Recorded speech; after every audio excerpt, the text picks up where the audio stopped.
केस गळतीची तर प्रत्येकाला समस्या असते, पण आता उन्हाळ्यामुळे ना केस तर थोडेफार तर गळणारच. पण केसांना चांगलं तेल लावलं किंवा चांगल्या महागातले चांगले चांगले शॅम्पू जर आणले आणि ते जर आपण केसांना लावले तर आपल्या केस गळतीची समस्या कमी होते असं तुम्हाला वाटतं का? तर नाही, असं काहीही नाही. तर केसांची निगा राखण्यासाठी ना आपण केस कसे धुतो हे सुद्धा खूप महत्त्वाचं आहे. तर तुम्हाला आजचा हा जर विषय आवडला असेल तर आपल्या चॅनेलला लाईक करा, शेअर करा आणि सबस्क्राईब करायला विसरू नका. तर आता सगळ्यात पहिल्यांदा आणि महत्त्वाचं म्हणजे ज्यावेळेला आपण केस धुतो त्याच्या आदल्या दिवशी ना काय करायचं, थोडंसं जे तुम्ही रेग्युलर जे खोबरेल तेल वापरताना ते खोबरेल तेल एका छोट्या वाटीमध्ये घ्यायचे आणि ती जी वाटी आहे ना, उकळलेलं पाणी एका बाउलमध्ये पाणी उकळायचं आणि त्या उकळलेल्या पाण्यामध्ये ती वाटी ठेवायची. ती वाटी ठेवल्यानंतर तेल आपलं त्या पाण्यामध्ये म्हणजे डबल बॉइलिंग मेथडनं काय करायचं, ते तेल आहे ते गरम करून घ्यायचं आणि आपल्या स्काल्पला मध्ये मध्ये असं तेल लावून घ्यायचं. आदल्या दिवशी रात्रीच्या दिवशी आपण केस, उदाहरणार्थ तुम्ही जर रविवारी केस धुणार असाल तर शनिवारीच हे आपण करायचं आणि छान कॉम्ब करायचे म्हणजे छान विंचरून घ्यायचे केस आपण आदल्या दिवशी. आणि दुसऱ्या दिवशी ज्यावेळेला आपण सकाळी शॅम्पू करणार असतो ना, दुसरी महत्त्वाची स्टेप अशी आहे ना की खूप गरम गरम पाणी तुम्ही केसांवरती घेऊ नका. अर्थातच आता उन्हाळ्याचे दिवस आहेत तर आपण गरम पाण्यानं तर केस धुणारच नाही आहे, पण जर तुम्ही हिवाळ्यामध्ये किंवा पावसाळ्यामध्ये जर केस धुवायला असणार तर त्यावेळेला ना खूप गरम गरम पाणी केसांवर घ्यायचं नाही. काय होतं, आपल्या स्काल्पला जे तेल लावलेलं असतं ना तर ते नैसर्गिक तेल जे असतं ना, जे आपल्या केसांच्या मुळांना मुळांना पोषण मिळणं गरजेचं असतं ना, तर ते निघून जातं या प्रोसेसमुळे. म्हणून थोडंसं कोमट करायचं पाणी आणि ते पाणी केसांवर घ्यायचं ज्या वेळेला आपण केस धुणार असतो त्यावेळेला. हे मी तुम्हाला सांगते आहे. त्याच्यानंतर तिसरा मुद्दा असा आहे ना, जो आपण शॅम्पू घेणार असतो तर तो शॅम्पू असा डायरेक्ट हातावर घेऊन केसांना लावायचा नाही.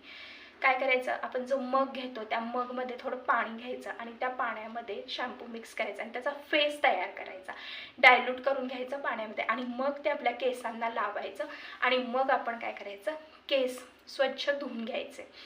पुढचा मुद्दा जो आहे तो चौथा मुद्दा असा आहे, कंडिशनर जर तुम्ही लावत असाल तर तुम्ही केंड्यांना खालच्या साईडला, केसांच्या खालच्या साईडला कंडिशनर लावा आणि असं नुसतं वरतून पुसायचं. मुळांमध्ये कंडिशनर जाऊन देऊ नका तुम्ही आणि मगच केस तुम्ही कोमट पाण्यानं धुवा. हा आहे आपला अजून पुढचा मुद्दा असा आहे की ज्यावेळेला तुम्ही केस सगळे स्वच्छ धुता, कोरडे करत असाल, खूप असे रफली केसांवरती टॉवेल चोळू नका, जस्ट असं टिपून घ्या तुम्ही आणि जो आपण टॉवेल आपण गुंडाळतो ना केसांना तो अर्धा ते पाऊण तास तो तसाच राहून द्यायचा. तर काय होतं, जो कोमट पाण्याचा शेक आहे ना तो केसांना बसतो आणि आपल्या केसांच्या गळतीची जी समस्या आहे ना ती कमी व्हायला मदत होते. त्याच्यानंतर पुढचा मुद्दा असा आहे ना की केस ओले असतानाच विंचरायचे नाहीत, थोडा वेळ जाऊन द्यायचा, सुकवायचे नैसर्गिकरित्या केसांना सुकू दे.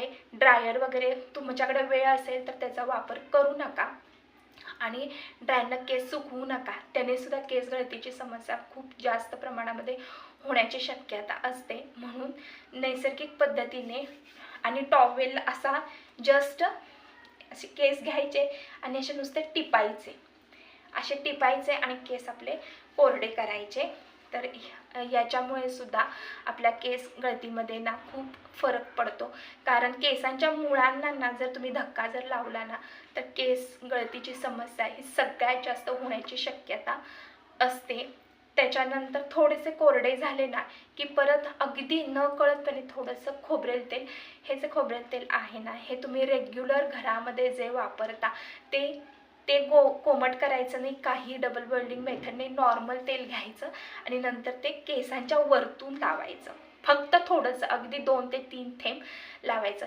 हे जे मी सांगितलेले हे जे सगळे प्रयोग आहेत ना हे तुम्ही केस धुताना करा आणि केसांच्या गळतीची समस्या जी आहे ना ती तुमची कमी झाली का हे मला कमेंट करून नक्की सांगा. जर व्हिडिओ आवडला असेल तर चॅनलला लाईक करा, शेअर करा आणि सबस्क्राईब करायला विसरू नका.